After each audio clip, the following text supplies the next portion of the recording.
You're being filmed. The waitress's whisper cut through the hum of chandeliers and silverware. Alexander Sterling, billionaire untouchable, fluent in 6 languages, froze mid-sentence. The note beneath his wine glass gleamed under crystal light. The man with the blue tie 2 tables away. He didn't look up, not yet. He'd been spied on before, but never warned by a stranger who should have been invisible. She moved away, calm, precise, leaving behind perfume and a mystery. When Alexander finally met her eyes across the room, something shifted. For the first time, the man who controlled everything realized he'd just lost control. The crystal chandeliers of Lernadan cast golden shadows across Alexander Sterling's sharp jawline as he leaned back in his chair, savoring the moment. At 33, he commanded respect in every room he entered. 6'2" of pure confidence wrapped in a custom Armani suit that cost more than most people's monthly salary. His steel-gray eyes surveyed the restaurant's elite clientele with practiced indifference. "Gentlemen," Alexander addressed his potential investors in fluent German, his voice carrying that unmistakable authority that had built his tech empire from nothing. "Dusk in the business will be very profitable." His guests, 2 elderly German businessmen worth collectively over $2 billion, nodded approvingly. Alexander knew exactly how to play this game. Speaking their language wasn't just courtesy. It was power. It showed preparation, respect, and most importantly, control. The waitress approached their table with practiced grace, her auburn hair pulled back in a simple ponytail, green eyes focused professionally on her notepad. Alexander barely glanced at her. Service staff were invisible to him, part of the restaurant's ambiance, like the expensive art on the walls. "Hedagonda's ribeye steak medium rare middle sauce," he said smoothly, not bothering to look up from his phone where he was checking stock prices. "I'd like the ribeye steak medium rare with truffle sauce." What happened next shattered his perfectly controlled world. The waitress didn't fumble for a translation app or look confused. Instead, she calmly wrote something on a piece of paper, folded it once, and placed it discreetly beside his water glass. Her movements were so smooth, so practiced, that neither of his guests noticed. Alexander's fingers found the note almost involuntarily. His eyes never left his phone screen, maintaining his facade of disinterested authority, but every nerve in his body was suddenly alert. The paper felt expensive between his fingers, not the cheap notepad paper he'd expected. He unfolded it carefully, keeping it below the table. "You're being filmed. The man with the blue tie 2 tables away. Be careful." Alexander's blood turned to ice. His eyes flicked up to meet the waitress's for the first time, and what he saw there knocked the breath from his lungs. Intelligence. Sharp, calculating intelligence that had nothing to do with taking dinner orders, and something else, a warning, genuine concern that made no sense coming from a complete stranger. D'assistent. He managed his voice slightly as he addressed his guests about the wine selection while his mind raced. That is interesting." Without making it obvious, he glanced toward the table she'd indicated. There, a lean man in his 40s, with a blue silk tie, holding his phone at just the right angle. Alexander's stomach dropped. He recognized the setup. Industrial espionage. Someone was recording their conversation, probably hoping to get details about his latest acquisition before tomorrow's announcement. The waitress moved to take his guest's orders, her demeanor perfectly professional, but Alexander caught the subtle way she positioned herself to block the phone's angle. She was protecting him. "But why, Era, sir?" she asked his first guest, her German accent flawless, but somehow different. Not native, but educated, refined in a way that made Alexander's business instincts scream questions. "Your order, sir." As she worked her way around the table, Alexander studied her with the same intensity he applied to merger negotiations. Her hands no calluses from washing dishes, nails too well maintained for someone working doubles in restaurant service. Her posture straight, confident, like someone accustomed to being in charge, and her German. There was something aristocratic about her pronunciation, something that reminded him of his university professors who'd studied in Vienna. Who was this woman? Dang Kun, she said softly as she finished taking orders, but she lingered just long enough to catch his eye again. There was a story there hidden behind professional courtesy, and Alexander Sterling had built his fortune on reading people. Thank you very much. Excuse me, gentlemen, he said to his guests, switching back to English. I need to make a quick call. He stood note-still, clutched in his palm, and walked toward the restaurant's private corridor as if heading to the restroom. But instead, he waited in the shadows watching the mysterious waitress work her section. She moved like a dancer with economy and grace that spoke of expensive training. When she thought no one was looking, her professional smile dropped, replaced by something harder, more guarded. She was running from something or someone. Alexander was certain of it. His phone buzzed. A text from his head of security. Intercepted attempt to bug your table tonight. We've handled it. Alexander's pulse quickened. The woman had been right about the surveillance, but how had she known? And more importantly, why had she warned him? He returned to his table where his guests were deep in discussion about market projections. The ribeye arrived perfectly cooked, presented with the truffle sauce he'd requested, but Alexander barely tasted it. His attention was completely focused on the enigmatic waitress who just saved him from a corporate disaster. When she returned to refill their water glasses, he caught her wrist gently. "Excuse me?" he said quietly in English, pitched low enough that his guests couldn't hear. "I wanted to thank you for the recommendation." Her green eyes met his directly for the first time, and Alexander felt something shift in his chest. Beautiful didn't begin to cover it. There was depth there, intelligence and pain carefully hidden behind professional politeness. "Just doing my job, sir," she replied, but her slight smile suggested otherwise. "I'm Alexander," he said, still holding her wrist. Her skin was warm, soft, but he could feel a small scar along her palm. "Another mystery." "Emma," she said simply, gently pulling free. "Enjoy your dinner, Mr. Sterling." She knew his name. She'd known who he was from the moment she'd approached the table. Alexander watched her walk away, his mind spinning with possibilities. In 33 years, no one had ever surprised him like this. No one had ever protected him without wanting something in return.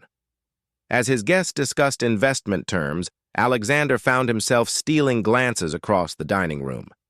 Emma moved through her section with practiced efficiency, but he caught moments.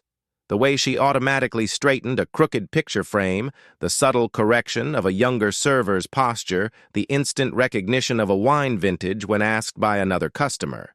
This was no ordinary waitress. Alexander, one of his guests, prompted. "Your thoughts on the European expansion, right?" Alexander refocused, but part of his mind remained on Emma. "I believe we're looking at unprecedented growth opportunities." As the evening wound down and his guests prepared to leave, Alexander made a decision that would change everything. Instead of his usual practice of leaving business dinners immediately after handshakes were exchanged, he lingered. "I'll catch up with you tomorrow," he told his driver through text. "Taking care of something here." Emma was clearing tables in her section when he approached. Up close, he noticed more details that didn't fit her job description. A slight tan line where an expensive watch had been a faint scar on her temple that looked surgical, and the way she held herself like someone accustomed to boardrooms, rather than dining rooms. "We're closed to new diners," she said without looking up. "I'm not here for dinner," Alexander replied. "I'm here for answers." Emma straightened slowly, weariness replacing her professional demeanor. "I'm not sure what you mean, Mr. Sterling. You saved me from corporate espionage tonight. You speak German like you were educated in Austria, and you carry yourself like you've run companies rather than served them." Alexander stepped closer, his voice dropping to almost a whisper. "So I'll ask again. Who are you really, Emma?" For a long moment, they stared at each other across the empty dining room. The last customers had left. The other servers had finished their closing duties, and Alexander could hear his own heartbeat in the sudden silence. Emma's carefully constructed mask finally cracked. "Someone who learned the hard way that powerful men can't be trusted," she said quietly, her accent slipping slightly, revealing something more refined, more educated, and someone who's trying very hard to stay invisible, from who Alexander asked every protective instinct he didn't know he possessed. Suddenly firing, Emma looked at him for a long moment, as if weighing how much truth she could afford. "From people who would do anything to make sure I never reclaim what was stolen from me. Old, too." Alexander Sterling had built his empire on reading people, but Emma was an enigma that challenged everything he thought he knew about human nature. He arrived at Lyrnodon the next evening, despite having no business meeting scheduled, telling himself he was simply ensuring his security team had properly handled the surveillance threat. It was a lie, and he knew it. Emma was training a new server when he entered, her patient explanations revealing an expertise that had nothing to do with restaurant work. The 2018 Chasson Montrachet should be served at exactly 55 degrees, she was saying to a nervous-looking young man. If a customer questions the vintage, explain that this particular vineyard had an exceptional harvest year due to late-season rains in Burgundy. Alexander slipped into a corner booth, fascinated. Emma's knowledge of wine was encyclopedic, her manner authoritative but kind. She moved through the restaurant like she owned it, solving problems with quiet efficiency that spoke of natural leadership. "Mr. Sterling," she said, when she finally noticed him, her professional mask sliding back into place. "I didn't expect to see you again so soon." "Your German pronunciation," he said without preamble. "It's Viennese. Upper-class old money." Emma's composure flickered for just a moment, long enough for Alexander to catch a flash of something that might have been panic. "I studied abroad," she said carefully. "Where?" Alexander leaned forward, his business instincts fully engaged. "Because I spent 2 years in Vienna for my MBA and I recognize the accent." "It's not learned, Emma. It's native." She glanced around the dining room, noting which tables were occupied, calculating how private their conversation could be. The gesture was automatic, practiced the behavior of someone who'd been hunted. "You're very observant for a customer," she said finally. "You're very evasive for a waitress," Alexander countered, then softened his tone. "Look, I'm not trying to make you uncomfortable, but yesterday you saved me from what could have been a catastrophic security breach. I owe you." Emma's laugh was bitter, surprising him. "Trust me, Mr. Sterling, you don't owe me anything. In fact, you'd probably be better off forgetting we ever met." "Why?" Alexander asked. "Are you in some kind of trouble?" The question hung between them like a challenge. Emma stared at him for a long moment, and Alexander saw her making a decision that went against every instinct she'd developed. "The kind of trouble that destroys everything it touches," she said quietly. "The kind that follows you across oceans and through new identities until there's nowhere left to run." Alexander felt something cold settle in his stomach. "What happened to you?" Before Emma could answer, the restaurant's manager approached their table. "Emma, table 6 is asking about wine pairings for the seafood menu," he said, his tone carrying just enough authority to remind everyone present of the hierarchy. "Of course, Mr. Davidson," Emma replied smoothly. But Alexander caught the way her jaw tightened. "I'll be right there." She started to move away, but Alexander caught her hand. "When do you get off work?" he asked. "Mr. Sterling." "Alexander," he corrected. "And it's not what you think. I want to help." Emma's green eyes searched his face, looking for deception, for hidden motives. Alexander had the unsettling feeling that she was far better at reading people than he'd initially realized. "Why?" she asked finally. It was a fair question, and Alexander found himself without his usual quick answer. Why was he pursuing this? He had everything: money, power, respect. His life was perfectly ordered, completely under his control. Emma represented chaos, uncertainty, the possibility of complications he didn't need. "Because yesterday you trusted me enough to warn me about danger," he said. "Maybe it's time someone returned the favor." Emma studied him for another heartbeat, then nodded almost imperceptibly. "I finish at 11:00, she said. "There's a coffee shop on 42nd Street called Midnight Grounds. It's quiet." Alexander smiled, surprised by the relief that flooded through him. "I'll be there." The rest of the evening passed in a blur of routine meetings and conference calls, but Alexander found his attention constantly drifting to the clock. At 10:45, he was sitting in Midnight Grounds, a hole-in-the-wall coffee shop that looked like it hadn't been updated since the 1980s, perfect for a private conversation. Emma arrived at 11:15, having changed from her server uniform into jeans and a simple sweater that somehow made her look younger and more vulnerable. She'd let her hair down, and Alexander realized she was even more beautiful than he'd initially thought. "Thank you for waiting," she said, sliding into the booth across from him. "Thank you for coming," Alexander replied, signaling the waitress for 2 coffees. "I wasn't sure you would." Emma wrapped her hands around her mug when it arrived, as if seeking warmth. "I almost didn't.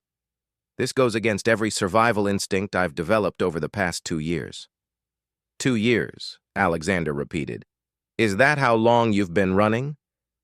Emma's smile was sad. "Running implies I have somewhere to go. I've been hiding." From who Alexander leaned forward, his voice gentle but insistent. Emma was quiet for so long that Alexander began to think she wouldn't answer. When she finally spoke, her voice was barely above a whisper. "From my former fiancé, from his family, from people who would kill to make sure certain truths never come to light." Alexander felt ice form in his veins. "Kill you asked who I really am," Emma said, meeting his eyes directly. "My name is Emma von Habsburg. 3 years ago, I was the heir to a textile empire worth $800 million. I had a PhD in international business from Oxford, spoke 6 languages, and was engaged to marry the son of one of Austria's most prominent banking families." Alexander's coffee cup froze halfway to his lips. Von Habsburg. He knew the name old Austrian nobility, with business interests spanning 3 continents. But the company had collapsed amid scandal. The embezzlement charges, he said, slowly, pieces clicking into place. Emma nodded, pain flickering across her features. $50 million supposedly transferred to offshore accounts in my name, except I never saw a penny of it. My fiancé, Victor Kner, had been systematically looting the company for months. When the board discovered the theft, he made sure all evidence pointed to me. "Your own fiancé framed you." Alexander's voice carried disbelief and growing anger. "Brilliantly," Emma said bitterly. "He had access to my passwords, my signatures, my private accounts. By the time I realized what was happening, I was facing 20 years in prison for crimes I didn't commit." Alexander's hands clenched into fists. The story was horrific enough, but the casual way Emma described it, as if she'd accepted the betrayal as inevitable, made him furious. "How did you escape?" he asked. "My grandmother," Emma said, her voice softening slightly. "She never believed I was guilty. She liquidated her personal assets and bought me just enough time to disappear before the arrest warrant was executed. New identity, new passport, new life." And Victor Emma's expression hardened.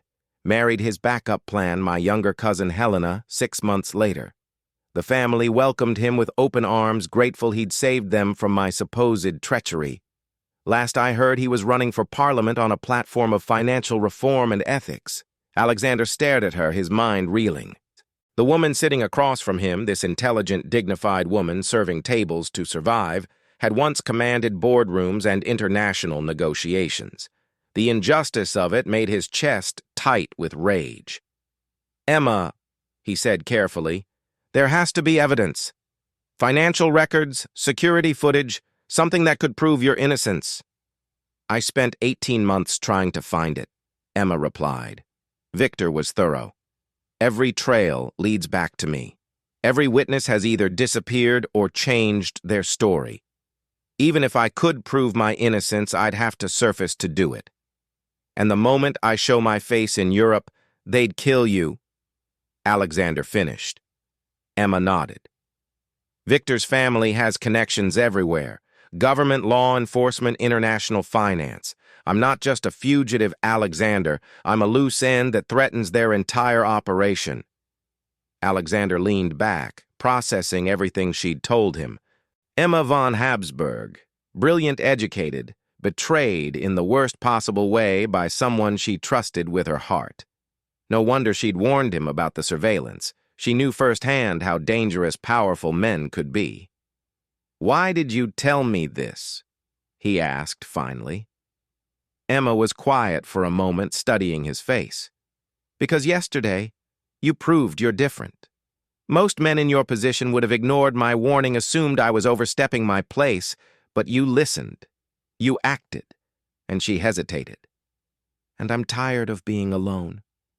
Something shifted in Alexander's chest, a protective instinct so strong it surprised him. This woman had lost everything, yet she'd still risked exposure to help a stranger. She was extraordinary, and she'd been surviving on her own for 2 years. "You're not alone anymore," he said quietly. Emma's eyes filled with tears. She quickly blinked away. "Alexander, you don't understand what you're offering. Being associated with me is dangerous. If Victor's people discover you know who I am, let me worry about Victor's people." Alexander interrupted, his voice carrying the steel that had built his empire. "I didn't become a billionaire by backing away from fights." For the first time since she'd started her story, Emma smiled a real smile that transformed her entire face.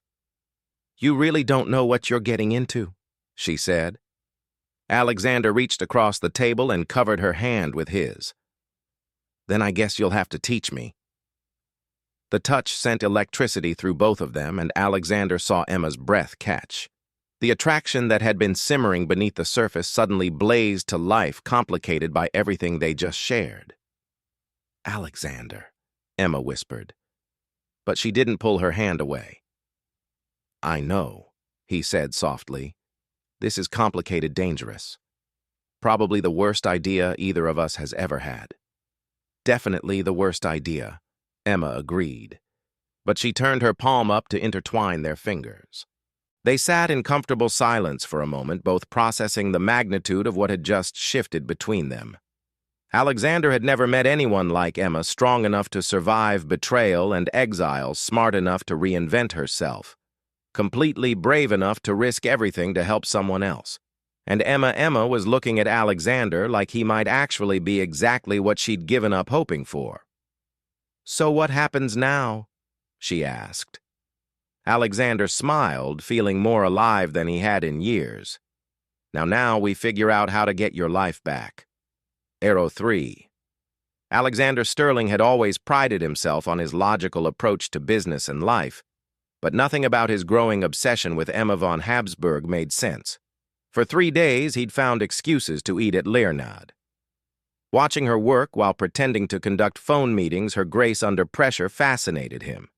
The way she handled difficult customers with dignity that spoke of royal breeding.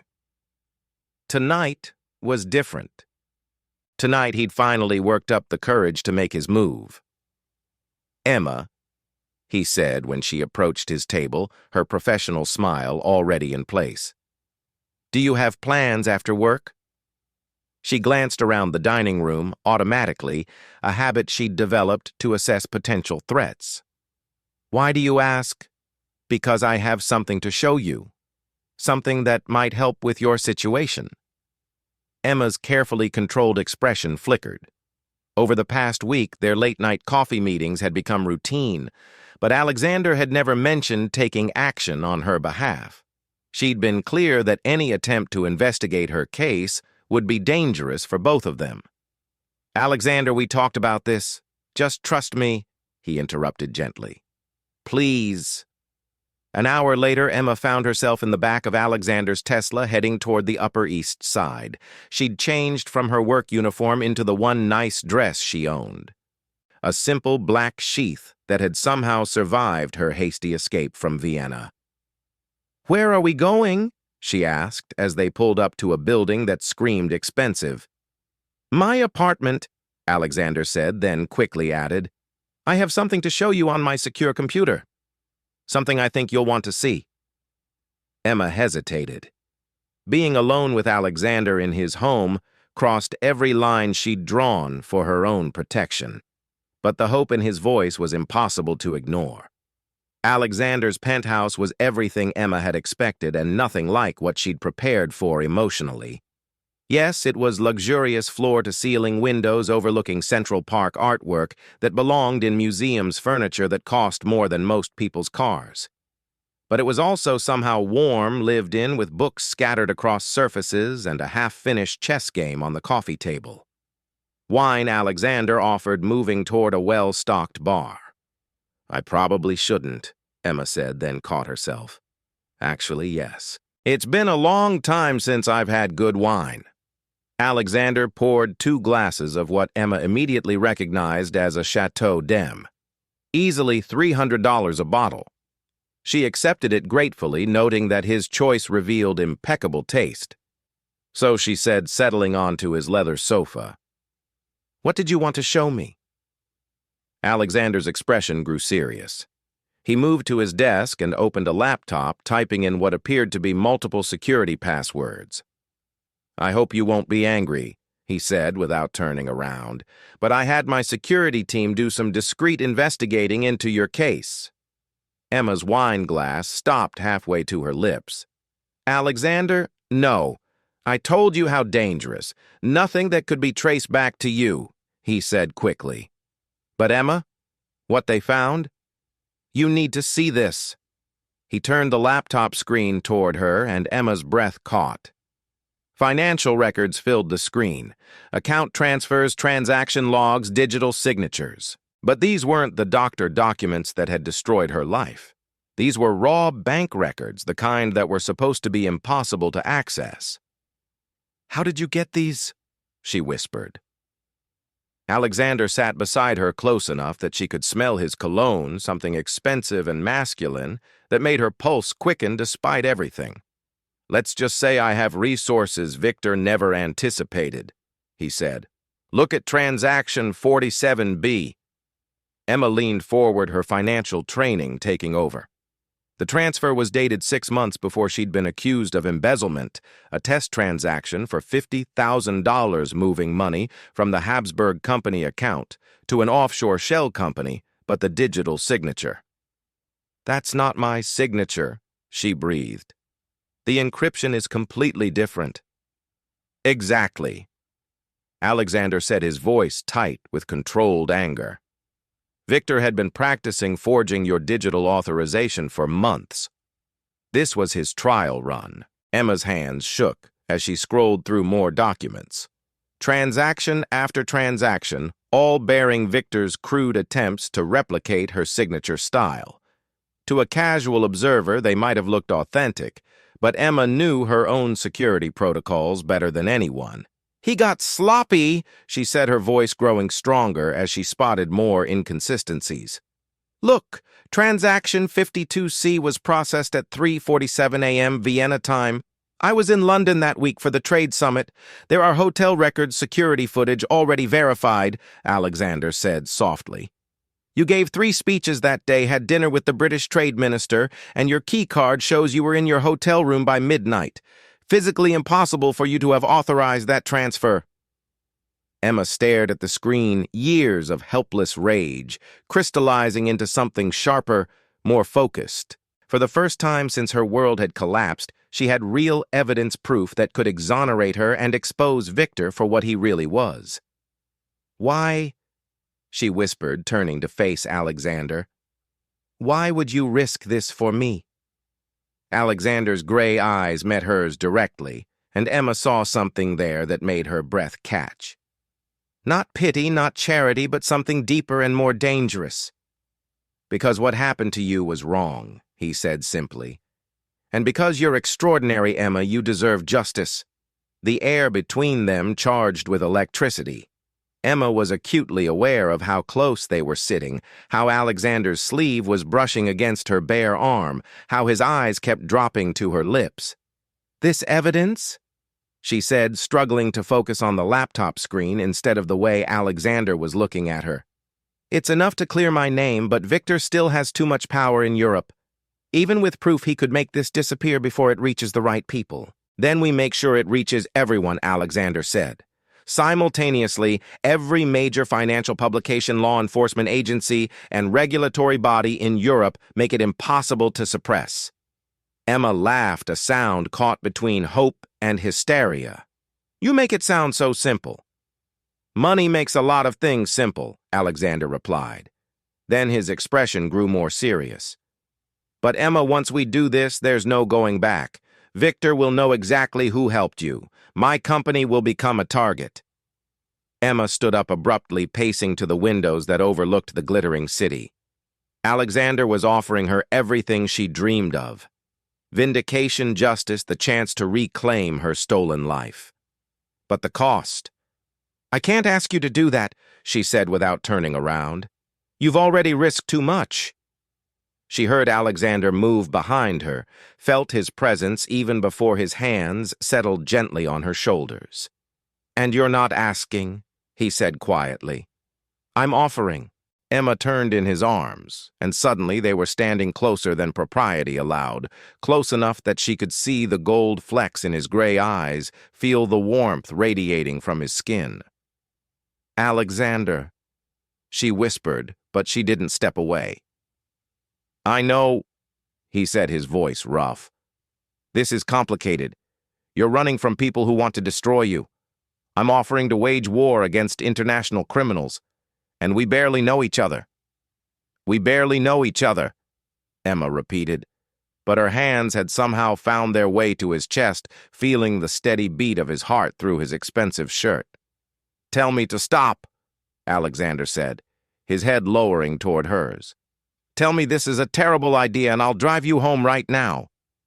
Emma looked up at him, this impossible man who'd appeared in her life like something from a fairy tale, wealthy enough to buy justice, powerful enough to take on her enemies, and somehow convinced she was worth the risk.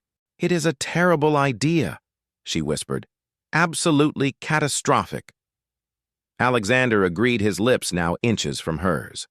"We could both lose everything." "Everything," he confirmed, his thumb tracing the line of her jaw. "Alexander." Instead of finishing her sentence, Emma rose up on her toes and kissed him. The moment their lips met, 2 years of careful control shattered like glass. Alexander's arms came around her, pulling her against him, and Emma felt herself drowning in sensations she'd forgotten existed. He kissed like he conducted business with complete focus and devastating effectiveness. When they finally broke apart, both were breathing hard. "Well," Alexander said, his voice rough with desire. "That was unexpected." Emma laughed, surprising herself. "Which part? The kissing? Or the fact that I'm considering letting you destroy an international crime syndicate on my behalf?" "Both," Alexander replied, then grew serious. "Emma, I need you to understand. If we do this, if we expose Victor, there's no guarantee your old life will be there waiting for you. Your company is gone. Your family chose his side, your social circles." "I know," Emma said softly, "but maybe that's not such a bad thing. Maybe it's time for a completely new life." Alexander's smile was slow and devastating. "Are you sure? Because once we start this war, the only way out is victory." Emma thought about everything she'd lost: her fortune, her reputation, her trust in love. Then she looked at Alexander, this impossible man who'd walked into her life and offered her hope when she'd given up believing in it. "Then we'd better make sure we win," she said. Alexander's answering grin was pure predatory satisfaction. "Oh, we're going to win. Victor Knurr has no idea what's coming for him." As if on cue, Alexander's phone buzzed with an encrypted message. He glanced at it, and his expression grew grim. "What is it?" Emma asked, sudden fear replacing the warmth she'd been feeling. Alexander showed her the screen. The message was simple. She's been found. Recommend immediate relocation. Marcus. Emma's blood turned to ice. After 2 years of careful hiding, Victor's people had finally tracked her down. Her safe, anonymous life was over. "How long do we have?" she asked, her survival instincts kicking in. "Not long," Alexander replied, but his voice carried steel determination instead of fear. "Pack whatever you can't replace. You're staying with me until this is finished." Emma stared at him, this man who was offering to turn his entire life upside down for someone he'd known for less than a week. "You're insane," she said. "Probably." Alexander agreed. "But I'm also completely sure that losing you now would be the biggest mistake of my life." Outside, the city glittered with millions of lights, each one representing someone living their safe, predictable existence. But inside Alexander Sterling's penthouse, 2 people were about to embark on the most dangerous gamble of their lives for justice, for truth, and for a love that had bloomed in the shadows of international conspiracy. The war for Emma's freedom was about to begin. The safe house Alexander had arranged was a fortress disguised as a luxury hotel suite in Midtown Manhattan. 24-hour security, bulletproof glass, and enough surveillance equipment to make the FBI jealous. But as Emma stood at the window watching the street below, she felt more trapped than protected. 3 days had passed since Victor's people had found her, and the weight of dragging Alexander into her nightmare was crushing her spirit. She'd watched him transform from successful CEO to hunted man, fielding increasingly aggressive calls from business partners demanding explanations for his sudden security measures. "The Shanghai deal is falling apart," Alexander said, ending another tense phone call. "My investors think I've lost my mind moving the company into what they're calling fortress mode without explanation." Emma turned from the window, guilt eating at her like acid. Alexander had lost $15 million in canceled contracts over the past 72 hours, all because he'd decided to protect her. "This was a mistake," she said quietly. "I should go tonight. Disappear again before you lose everything." Alexander's expression hardened. "We've been through this, Emma. I'm not letting you face this alone. Look around, Alexander." Emma gestured at the heavily secured room. "This isn't living. This is a prison. And for what a woman you've known for 2 weeks." The words hit their target. Alexander's jaw tightened, and Emma saw something flicker in his eyes. Doubt, maybe, or the first crack in his resolve. "Don't," he said, his voice dangerously quiet. "Don't reduce what we have to a timeline." "What do we have?" Emma challenged, her voice rising. "A few stolen kisses, some late-night conversations. You're destroying your life for someone who's brought you nothing but danger." Alexander stared at her for a long moment, and Emma saw the exact moment her words found their mark. The certainty in his eyes wavered, replaced by the cold calculation that had built his empire. "Maybe you're right," he said finally. "Maybe I have been thinking with something other than my brain." The words hit Emma like physical blows, even though she'd been trying to provoke exactly this reaction. She wanted him to walk away to save himself, before Victor destroyed him too. But hearing him actually question their connection felt like dying.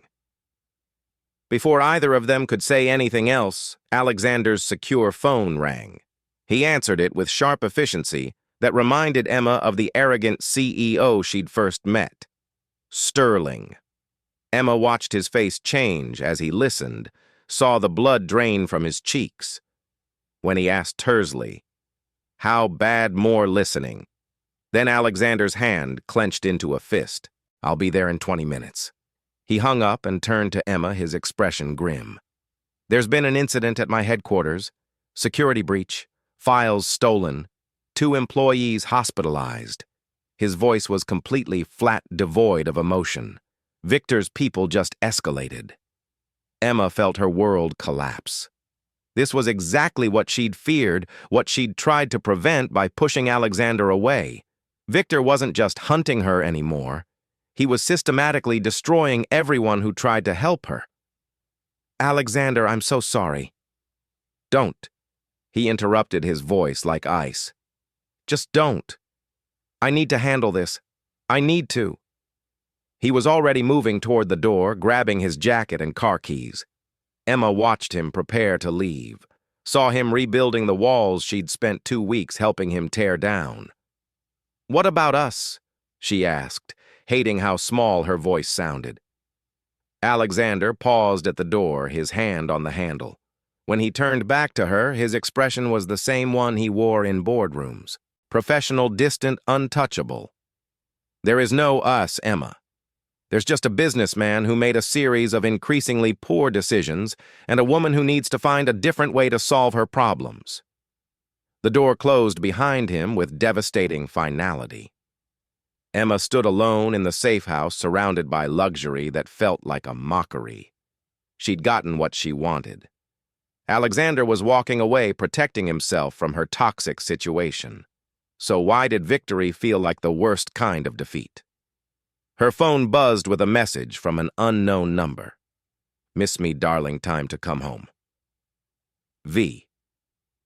Victor had found her again, but this time she had no protector, no hope, no one willing to stand with her against the monster who'd stolen her life.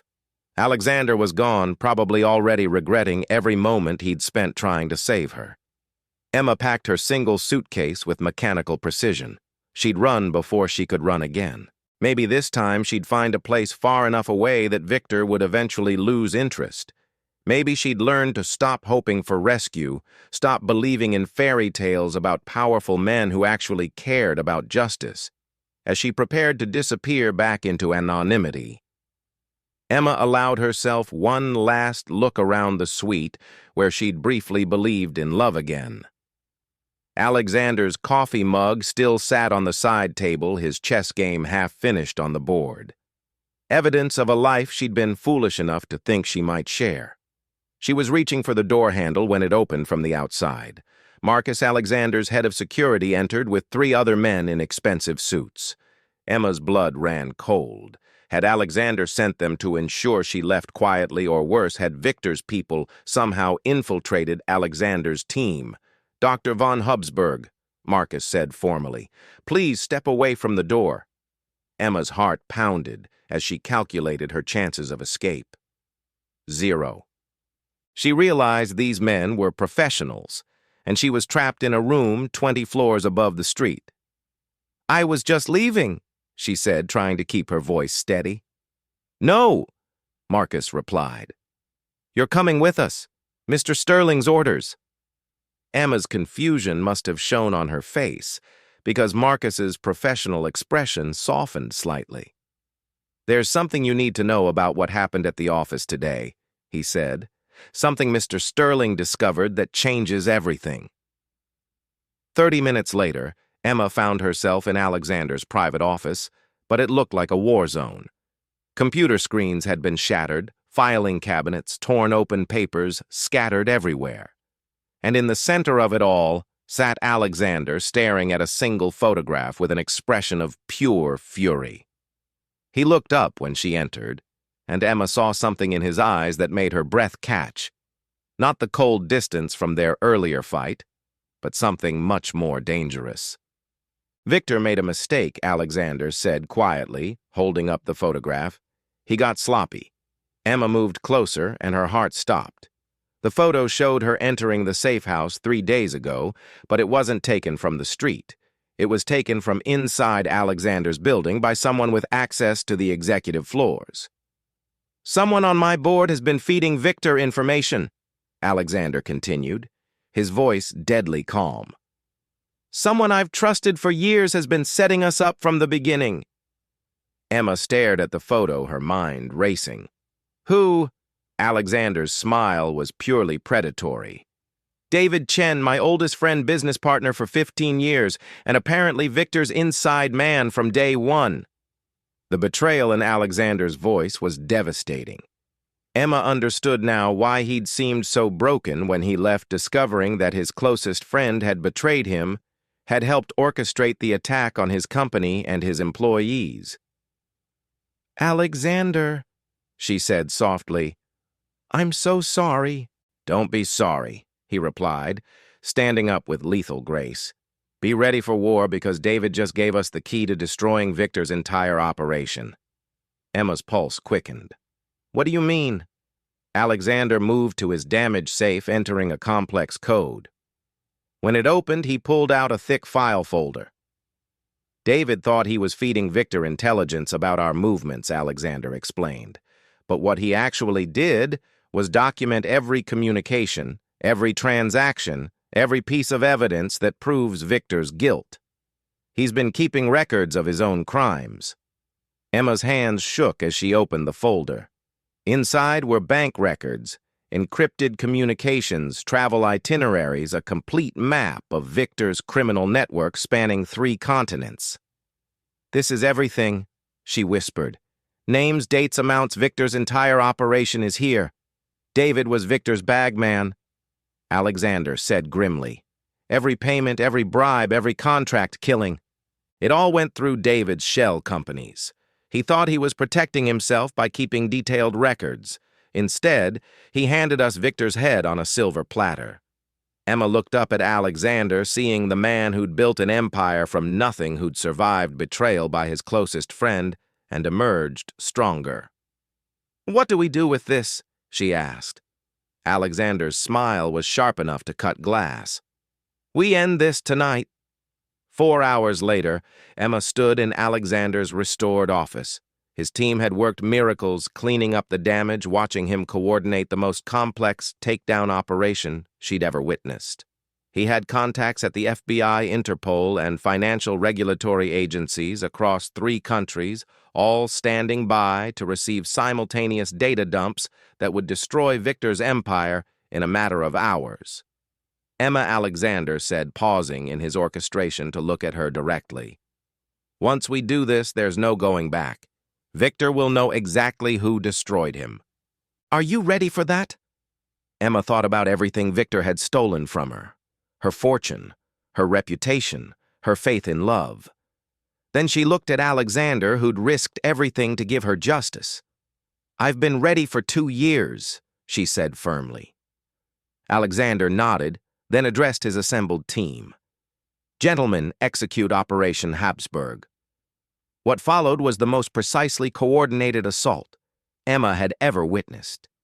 In the space of 30 minutes, Victor Knastner's criminal empire crumbled completely. Bank accounts, frozen arrest warrants, issued criminal evidence delivered to law enforcement agencies across Europe and North America. Emma watched it all unfold from Alexander's side, marveling at the man who'd orchestrated her salvation with the same ruthless efficiency he applied to corporate acquisitions. It's done, Alexander said, finally closing his laptop. Victor Knastner is finished. Emma felt tears she'd been holding back for years finally flow freely. After 2 years of running, hiding, surviving on scraps of hope, it was finally over. Victor would spend the rest of his life in prison, and she was free. Alexander, she said, turning to face him, what you've done, I can never repay you.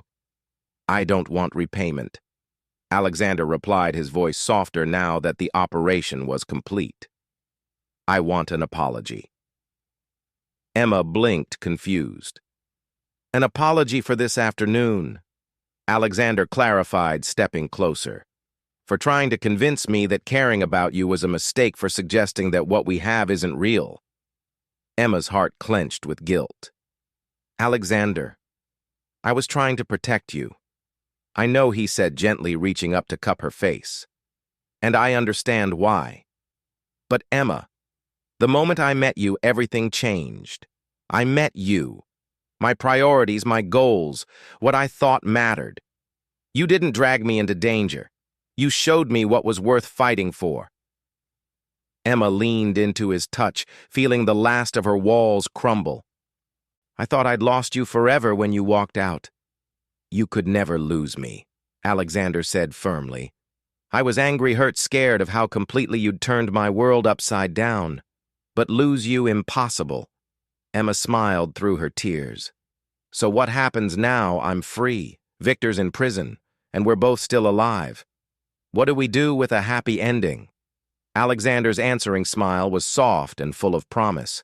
Now we build something new together. 5.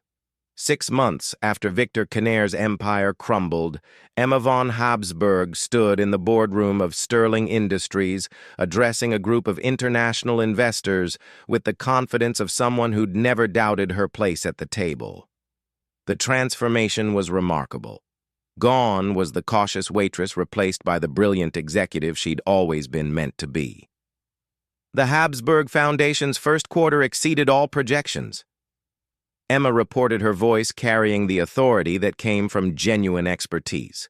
We've successfully repatriated over 200 million in stolen assets and provided legal assistance to 47 victims of international financial crime. Alexander watched from his position at the head of the conference table, pride radiating from every line of his body. Creating the Habsburg Foundation had been his idea, a way for Emma to reclaim her life's work while helping others who'd suffered similar injustices. Watching her command the room reminded him why he'd fallen in love with her brilliance before he'd ever kissed her. "Impressive work, Dr. von Habsburg," said Margaret Chen, David's replacement on the board. "The Foundation's success reflects exceptionally well on Sterling Industries' commitment to corporate social responsibility." Emma smiled, accepting the compliment gracefully. "Thank you, Miss Chen. The Foundation's success is really a testament to Mr. Sterling's vision and the exceptional team he's assembled." As the meeting concluded and investors filed out, Alexander approached Emma with 2 cups of coffee, a ritual they'd developed over months of working together to rebuild her reputation and his company's security. "You were magnificent," he said, handing her the cup. "Watching you in your element never gets old." Emma accepted the coffee with a smile that made Alexander's heart skip. "Flattery will get you everywhere, Mr. Sterling." "I'm counting on it," Alexander replied, then grew more serious. "Emma, there's something I wanted to discuss with you." Before he could continue, Emma's assistant appeared in the doorway. "Dr. von Habsburg, there's someone here to see you. She says she's family." Emma's coffee cup froze halfway to her lips. Family meant Austria, meant complications she'd hoped were permanently in her past. "Who is it?" Emma asked carefully. "Helena Kastner," the assistant replied. "She says she's your cousin." Emma's face went pale. Helena, Victor's wife, the woman who'd married Emma's betrayer and inherited the life that should have been Emma's. What could she possibly want? "Should I send her away?" Alexander asked immediately. "Protective?" Emma considered for a moment, then shook her head. "No, I need to face this. Will you stay with me?" "Always," Alexander replied without hesitation. Helena entered the conference room like a woman carrying the weight of the world. At 26, she was beautiful in the fragile way of European aristocracy, but her eyes held shadows that spoke of recent trauma. She wore black widow's weeds, Emma realized with surprise. "Emma," Helena said, her voice barely above a whisper. "Thank you for seeing me, Helena." Emma's voice was carefully neutral. "I have to admit I'm surprised. The last I heard you were happily married to my former fiancé." Helena's composure cracked slightly. "Victor is dead." The words hung in the air like a bomb. Emma felt Alexander tense beside her, his protective instincts on high alert. "Dead," Emma repeated. "How suicide?" Helena said, her voice hollow. 3 days after his arrest, he couldn't face the prospect of spending his life in prison. So she trailed off, unable to finish. Emma felt a complicated mix of emotions. Relief that her tormentor was gone, guilt for feeling that relief, and unexpected sympathy for the woman who'd been Victor's final victim. "I'm sorry for your loss," Emma said, meaning it. Whatever Helena had done, she'd clearly paid a price. "Don't be," Helena replied bitterly. "Victor was a monster. It took his death for me to understand how completely he'd manipulated all of us." She reached into her purse and withdrew a thick envelope. "Victor left a confession," Helena continued. Everything he did to you, to your family's company, to dozens of other victims, he documented it all, thinking he could use it as leverage if he ever got caught. Instead, it's proof of your complete innocence. Emma's hands shook as she accepted the envelope. Gil. Inside were pages of Victor's handwriting, detailed admissions of guilt, explanations of how he'd framed her, lists of accomplices and victims. "Why are you bringing this to me?" Emma asked. Helena's eyes filled with tears. "Because I helped him destroy you. I believed his lies about your guilt celebrated when he saved the family from your betrayal. I even wore your engagement ring, lived in the house he bought with your stolen money. I was complicit in every crime, even if I didn't understand what I was doing." Emma studied her cousin's face, seeing genuine remorse alongside the grief and guilt. "Helena," she said gently, "Victor manipulated you too. You were as much his victim as I was." "Was I?" Helena challenged herself. "Or did I choose to believe his version because it was easier than questioning the man I loved? I could have investigated, could have demanded proof of your guilt. Instead, I let myself be bought with luxury and status." Alexander, who'd been silent throughout the exchange, finally spoke. "What do you want from Emma?" he asked directly. Helena straightened, finding some inner reserve of Habsburg dignity. "I want to make amends," she said. "The Austrian authorities have released your family's remaining assets, the properties, the art collection, the trust funds Victor couldn't liquidate. As Victor's widow, they legally belong to me now. I want to sign them back over to you where they belong." Emma stared at her cousin in shock. The Habsburg estate was worth at least $50 million. Money that could fund her foundation's work for decades, restore her social position in Europe, give her back the life Victor had stolen. "Helena, that's incredibly generous, but I can't accept." "Yes, you can," Helena interrupted firmly. "It's not generosity, Emma. It's justice. That money was always yours. I'm just returning what was stolen." Emma looked at Alexander, who nodded encouragingly, then back at Helena. "What will you do?" Emma asked. "If you give up the inheritance, how will you live?" Helena smiled sadly. "I'll do what you did. Start over. Build something real instead of living off stolen wealth. Maybe you could use someone at the foundation who understands the European legal system." Emma felt tears prick her eyes. This was redemption in its purest form, not just for herself, but for her family name. For every relationship Victor had poisoned with his lies. "The foundation could use a director of European operations," Emma said slowly. "Someone who speaks the language, understands the culture, has connections in the right places." Helena's face lit up with the first genuine happiness Emma had seen from her. "I would be honored." Alexander stepped forward, extending his hand to Helena. "Welcome to the team, Miss Kastner."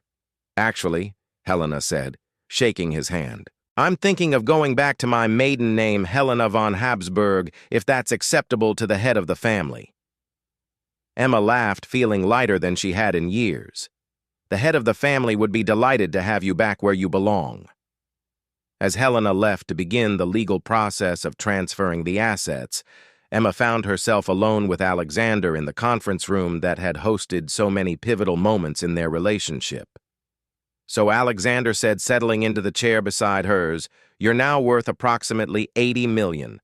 You have your family name restored, and you're running one of the most successful charitable foundations in North America. How does it feel to have your life back?" Emma considered the question seriously. 6 months ago, she'd been a fugitive waitress, with no hope of ever reclaiming her identity. Now she had wealth, status, purpose, and something even more precious: the love of a man who'd risked everything to help her find justice. "It feels like a beginning," she said finally. "Like everything that came before was just preparation for what comes next." "And what comes next?" Alexander asked, though his tone suggested he had ideas of his own. Emma smiled, feeling mischievous for the first time in years. "Well, there is one small problem we need to address." "What's that?" Alexander asked, suddenly concerned. We've been working together for 6 months, and you still haven't officially asked me on a proper date, Emma said, her eyes twinkling. I'm beginning to think you're not serious about this relationship. Alexander's worried expression melted into laughter. You're absolutely right. That's a terrible oversight on my part. He stood up formally, then turned to face her with exaggerated seriousness. Dr. Emma von Habsburg, would you do me the honor of having dinner with me tonight somewhere with actual menus instead of takeout containers and financial documents? Emma pretended to consider the invitation carefully. I suppose I could clear my schedule, but I have very high standards for first dates, Mr. Sterling. I hope you're prepared to impress me, lady, Alexander said with a grin that made Emma's pulse quicken. I've been preparing to impress you since the moment you slipped me that warning note. Tonight I'm pulling out all the stops. As evening approached, Emma stood in her apartment, a beautiful place Alexander had helped her find when she'd finally felt safe enough to stop hiding, preparing for what felt like the most important first date of her life. It was ridiculous, really. She and Alexander had been through everything together: danger, betrayal, professional collaboration, and enough stolen kisses to fuel a dozen romance novels. But somehow this felt different, official, like they were finally free to explore what they could be together without the shadow of Victor's threats hanging over them. The knock on her door came at exactly 7:00 punctuality, being one of Alexander's more endearing corporate habits. Emma opened it to find him holding a bouquet of Austrian white roses, looking devastatingly handsome in a navy blue suit that emphasized his broad shoulders and gray eyes. For the lady, he said, offering the flowers with a slight bow that managed to be both playful and genuinely romantic. Austrian roses, Emma said, accepting the bouquet. How did you know they were my favorites? Lucky guess, Alexander replied, but his pleased expression suggested he'd done his research. Are you ready for the evening of a lifetime? Emma smiled, feeling like the luckiest woman alive. With you, I've been ready since the moment you decided I was worth saving. Alexander's expression grew serious for a moment. Emma, you saved yourself. I just provided backup. We saved each other, Emma corrected, standing on her toes to kiss him softly. And now, we get to see what comes next. As they headed out into the New York evening, Emma reflected on the impossible journey that had brought them together.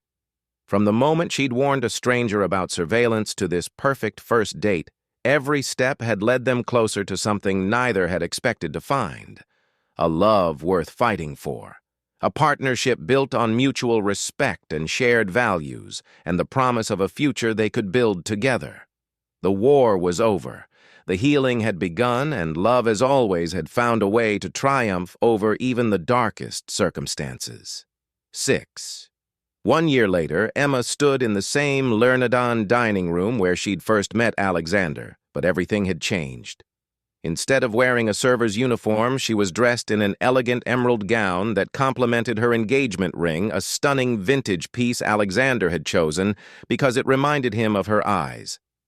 Tonight was the Habsburg Foundation's first annual gala, and the restaurant buzzed with New York's elite, all gathered to celebrate the organization's remarkable success. Ladies and gentlemen, Emma said from the small stage Alexander's team had erected, when I started working in this room 2 years ago, I never imagined I'd be standing here as your host instead of your waitress. Laughter rippled through the crowd, warm and appreciative. Emma had learned to be open about her past, finding that honesty about her journey only made her more compelling as a leader. The Habsburg Foundation has accomplished something extraordinary in our first year, she continued. We've recovered over $300 million in stolen assets, provided legal aid to 200 victims of financial crime, and most importantly, we've proven that justice delayed doesn't have to mean justice denied. Applause filled the room, and Emma caught sight of Alexander at his table near the front. He was watching her with undisguised pride and love, and she had to pause for a moment to collect herself. But tonight isn't just about celebrating our past victories, Emma said, her voice growing stronger. It's about announcing our future. I'm thrilled to share that the Habsburg Foundation will be expanding to Europe next year with offices in Vienna, London, and Geneva. We're taking the fight against international financial crime global. The applause was thunderous this time. Emma had worked for months to make this expansion possible, using her restored connections in European high society and Alexander's business acumen to create something unprecedented. A privately funded international justice organization with the resources to take on the most powerful criminals in the world. As dinner was served, the same menu Leonard had offered the night Emma had first warned Alexander about surveillance, she moved through the room like the accomplished hostess she'd been trained to be from childhood. But now she was using those skills for a purpose that mattered, building relationships that could help victims rather than simply maintaining social status. Emma said James Morrison, one of New York's most prominent attorneys. I have to ask, are you and Alexander planning to make this partnership official? The rumors have been circulating for months. Emma smiled mysteriously. You'll have to ask Alexander about his intentions, Mr. Morrison. But I will say that we're very happy with our current arrangement. It wasn't entirely true. They were happy, deeply and completely happy. But Emma had been wondering for months when Alexander would propose. They lived together, worked together, shared everything important in their lives, but Alexander hadn't mentioned marriage since their first date, when he joked about their relationship being the beginning of something permanent. As the evening wound down and the last guests departed, Emma found herself alone with Alexander in the empty restaurant. The staff had finished cleaning. The flowers had been packed away, and they had the dining room to themselves. Successful evening, Alexander said, pulling her into his arms. You were magnificent as always. Thank you, Emma replied, settling comfortably against his chest. I still can't quite believe how different my life is from the last time I stood in this room. Different how? Alexander asked, though his tone suggested he knew exactly what she meant. 2 years ago, I was hiding from my past, afraid to trust anyone, convinced I'd never have a real life again. Emma said, Tonight I'm planning international expansions, hosting galas for New York society, and she hesitated, then decided to be direct, and wondering why the man I love hasn't asked me to marry him yet. Alexander went very still against her. Emma, it's okay, she said quickly, stepping back to look at him. I'm not pressuring you. I thought maybe after everything we've been through together, after building a life and a business and surviving actual international conspiracies, you might be ready to make it official. Alexander stared at her for a long moment, then began to laugh. Emma, do you remember what you said to me the night we first kissed? Emma frowned, confused by the change of subject. Which part? You said that getting involved with me was a terrible idea that could cost us both everything. Alexander reminded her, his smile growing wider. And it was, Emma replied, still not understanding where he was going with this. And I said it was absolutely catastrophic, Alexander continued, reaching into his jacket pocket. But here's the thing about catastrophic risks, Dr. von Habsburg. Sometimes they lead to the most extraordinary rewards. Emma's breath caught as Alexander dropped to one knee, producing a ring box that looked suspiciously like it had been in his pocket all evening. Emma von Habsburg, he said, his voice suddenly rough with emotion. 2 years ago you saved me from corporate espionage with a simple note. But what you really saved me from was a life without purpose, without real love, without someone worth fighting the whole world for. Emma's eyes filled with tears as he opened the box to reveal a ring that was absolutely perfect, a brilliant cut diamond surrounded by emeralds set in platinum that caught the restaurant's soft lighting. You've already made me the happiest man alive, Alexander continued. You've shown me what it means to use wealth and power for something meaningful. Taught me that the best partnerships are built on mutual respect and shared values. Now I'm asking you to make it permanent. Will you marry me? Emma stared down at him. This impossible man, who'd risked everything to give her justice, who'd stood with her through danger and betrayal, who'd helped her build something beautiful from the ashes of her old life. "Alexander Sterling," she said, her voice shaking with emotion. "Are you seriously proposing to me in the same restaurant where I used to serve you dinner? Is that a problem?" Alexander asked, suddenly uncertain. Emma laughed through her tears. "It's perfect. Absolutely perfect. Of course I'll marry you, you ridiculous man." Alexander slipped the ring onto her finger with trembling hands, then stood to kiss her properly. Emma melted into his arms, marveling at how perfectly they fit together, how right this felt after everything they'd survived. "I love you," she whispered against his lips. "I love you too." Alexander replied more than I ever thought possible. As they stood in the empty restaurant where their love story had begun, Emma reflected on the incredible journey that had brought them to this moment. She'd lost everything fortune family identity.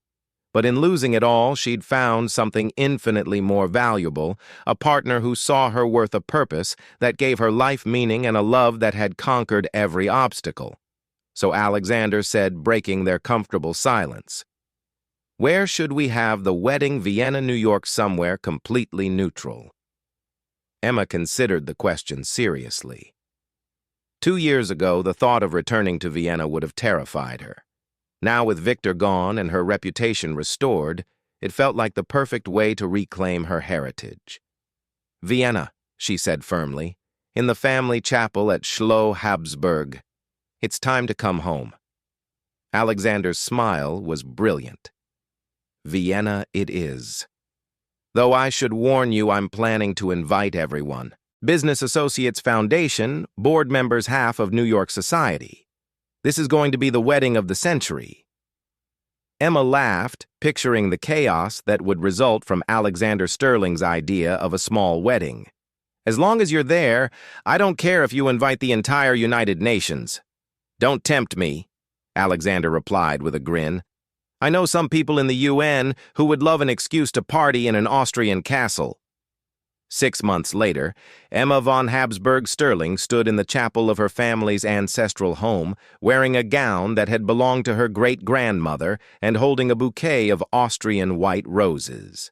The chapel was packed with guests from around the world: business leaders, diplomacy officials, foundation beneficiaries, and the few family members who'd remained loyal to her memory during the dark years. Helena stood as her maid of honor, radiant in a rose-colored gown and completely transformed from the broken woman who'd appeared in Emma's office a year earlier. Working for the foundation had given her purpose, and her success in establishing their European operations had restored her confidence. "You look beautiful," Helena whispered, as they prepared to walk down the aisle. "And happy, so completely happy." "I am Emma," replied, meaning it with every fiber of her being. "For the first time in years, I'm exactly where I'm supposed to be." The music began, and Emma walked down the aisle of the chapel where generations of her family had been married toward the man who'd proven that fairy tales could come true even in the modern world. Alexander waited at the altar, wearing a mourning coat that emphasized his broad shoulders and confident bearing, but his eyes were soft with love and wonder as he watched her approach. The ceremony was conducted in both German and English, honoring both their cultures and their shared future. When they exchanged vows they'd written themselves, there wasn't a dry eye in the chapel. Emma Alexander said, his voice strong and clear, "2 years ago, you warned me about danger with a simple note. Today, I promise to spend the rest of my life protecting you from any threat, supporting your dreams, and proving every day that you were worth every risk I ever took. I love you beyond measure, and I'm honored to call you my wife." "Alexander," Emma replied, her voice shaking with emotion, "you saw past my disguise to the woman I really was, even when I'd forgotten her myself. You gave me back my name, my purpose, and most importantly, my faith in love. I promise to stand with you through every challenge, to build something beautiful with you, and to love you with the same fierce determination you showed when you decided to save me. You are my hero, my partner, and my heart." When the priest pronounced them husband and wife, Alexander's kiss was tender and full of promise. As they turned to face their guests, as Mr. and Mrs. Sterling, the chapel erupted in celebration. The reception was held in the castle's grand ballroom, restored to its former glory with funds from Emma's recovered inheritance. As Emma and Alexander shared their first dance as husband and wife, she marveled at the perfection of the moment. Everything she'd lost had been returned to her. But more than that, she'd gained something she'd never had before, a partnership built on equality, respect, and unshakable love. "No regrets?" Alexander asked as he spun her around the dance floor. He looked around the ballroom at their gathered friends and family, at Helena, dancing with one of Alexander's business partners at the life they'd built together from the ruins of her old existence. "None," she said firmly. "Every terrible thing that happened led me to you. Every loss made me appreciate what we have. I wouldn't change a single moment." Alexander's smile was brilliant. "Good, because I have plans for us, Mrs. Sterling." "Big plans," such as Emma asked, intrigued. "Well, the foundation is expanding to Asia next year," Alexander said. "And I've been thinking about running for the UN Human Rights Council. Plus, there's the matter of those children we've talked about." Emma laughed, feeling overwhelmed by the richness of possibilities stretching before them. "One thing at a time, Mr. Sterling. We have the rest of our lives to change the world." "Yes," Alexander agreed, pulling her closer. "We do, and I can't wait to see what we accomplish together." As the evening continued and their guests celebrated around them, Emma and Alexander Sterling stood together in the ballroom, where she'd once danced as a child, now ready to build a legacy that would span continents and decades. They'd found each other in the shadows of corporate espionage and international crime. But their love had grown strong enough to light the way for countless others seeking their own justice and redemption.